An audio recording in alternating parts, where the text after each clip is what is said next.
Halo, perkenalkan nama saya Rostin Harenja. Saya berasal dari Universitas Palangkaraya dengan jurusan Pendidikan Bahasa Sastra Indonesia. Di sini saya akan mengabarkan mengenai bab 9, yaitu penyutradaraan dari Dr. Suroso MPD. Penyutradaraan menghadirkan teater ke atas panggung pertunjukan merupakan sebuah kerja sistemik. Seorang seniman teater akan menjalani alur atau merangkaian proses kreatif yang panjang, berangkat dari pengetahuan sampai pada kerja atau tataran kemanfaatan.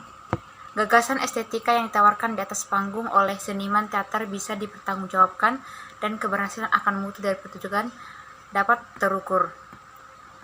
Naskah sebagai karya sastra menciptakan ruang apresiasi yang tidak terbatas. Naskah bisa lahir hanya sebagai bentuk karya sastra yang dibaca sebagai teks sastra atau lahir sebagai sebuah konsep pertunjukan. Jika teater atau pertunjukan berangkat dari naskah, maka seniman teater harus mampu mengenal naskah drama dengan lebih detail, baik dilihat dari konsep, gaya, dan nilai estetis yang terkandung di dalamnya. Bagian yang A. Memahami gaya naskah pertunjukan. Tradisi teater berasal dari Yunani kuno. Akan tetapi, apabila kita menjumpainya dengan detail dalam sebuah buku A History of the Theatre, menunjukkan bahwa naskah atau cerita yang diubah dalam festival drama berasal dari teks yang telah berusia 4000 sebelum Masehi di Mesir kuno. Dalam penyutradaraan, ada beberapa gaya naskah lainnya dalam teater modern. Yang pertama yaitu gaya realis. Gaya naskah realis adalah naskah yang menggunakan cara pandang bertolak peristiwa keseharian atau peristiwa di dunia nyata. Tentunya, tokoh, waktu, ruang atau latar, dan juga permasalahan yang terjadi bertolak dari peristiwa keseharian atau kenyataannya. Bagian yang kedua atau nomor 2 yaitu gaya surrealis. Surrealis adalah sebuah aliran seni yang bertolak dari aspek bawah sadar dan jika ditampilkan citraannya, yaitu baik tokoh, setting, waktu, bersifat non-rasional atau di luar kenyataan. Yang ketiga yaitu gaya absurd.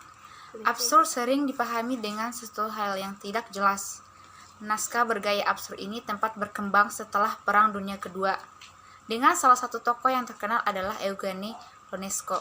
Naskah Eugene Ionesco dikatakan sebagai naskah absurd karena cerita atau peristiwa yang ada dalam naskah tersebut mencoba mempertanyakan dan membongkar tentang perihal eksistensialisme keberadaan manusia dalam kehidupan ini. Bentukan gaya pertunjukan. Seorang sutradara begitu serius mengamati naskah yang pertama kali dia terima untuk sebuah pertunjukan. Kira-kira apa yang sedang dipikirkan atau skema, apa yang sedang dibentuk dalam imaji sutradara tersebut. Imaji adalah kesadaran ketika seorang sutradara melakukan proses memunculkan imaji, gambaran sebuah pertunjukan. Maka hal tersebut dilakukan dengan sadar. Kesadaran itu akan memulai beberapa tahap hingga imaji yang muncul akan hadir dengan detail dan sesuai dengan konsep yang tepat. Pertama kali adalah memahami naskah. Hal tersebut merupakan tuntutan dasar sehingga sutradara mampu mengetahui hukum-hukum drama. Yang pertama, mengolah gaya naskah menjadi gaya pertunjukan. Ketika pertama kali seorang sutradara memegang naskah, maka dia harus mampu menganalisis gaya naskah tersebut. Naskah itu merupakan naskah tragedi, naskah realis, surrealis, atau naskah absurd. Beberapa ciri karya pertunjukan tragedi klasik, realis, surrealis, dan absurd sebagai berikut.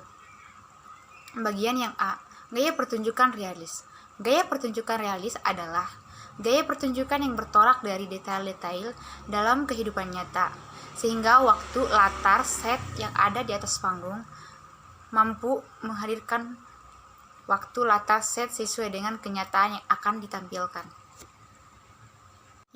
Yang bagian B yaitu gaya penunjukan surrealis. Berbeda dengan gaya realis, dalam pertunjukan surrealis, seorang sutradara tidak harus menghadirkan kenyataan ke atas panggung. Akan tetapi, surrealisme bisa menjadi ekspresi dari kenyataan itu. sehingga make up dan kostum yang dipakai tidak menyerupai keseharian, tapi justru bisa dihadirkan dengan gaya-gaya karikatural. Bagian yang C, gaya pertunjukan klasik. Gaya pertunjukan klasik seringkali dimainkan untuk menggarap naskah-naskah tragedi seperti Oedipus, Antigone ataupun Romeo dan Juliet. Gaya pemeranan yang digunakan adalah grand style dan dialog dilantunkan seperti layaknya orang berpuisi. Sebab tujuan dari pertunjukan ini adalah mengindah-indahkan penampilan baik dari segi visual maupun audio. Yang D, gaya pertunjukan musikal. Gaya pertunjukan musikal adalah pertunjukan teater yang bertolak dari gaya-gaya musik. Kehadiran musik tidak hanya sebagai ilustrasi, akan tetapi untuk mempunyai peran yang cukup penting sebagai pencipta irama. Bahkan terkadang dialog-dialog dalam drama musikal disampaikan dengan irama musik atau dilagukan. C. Merealisasikan konsep. Merealisasikan konsep penyutradaraan dengan mengimplementasikan analisis naskah dan gaya pertunjukan dalam bentuk pelatihan tahap demi tahap seperti menyusun jadwal, pelatihan terstruktur sampai latihan akhir dan pemeranan. Setelah sekian pemahaman dari saya untuk hari ini.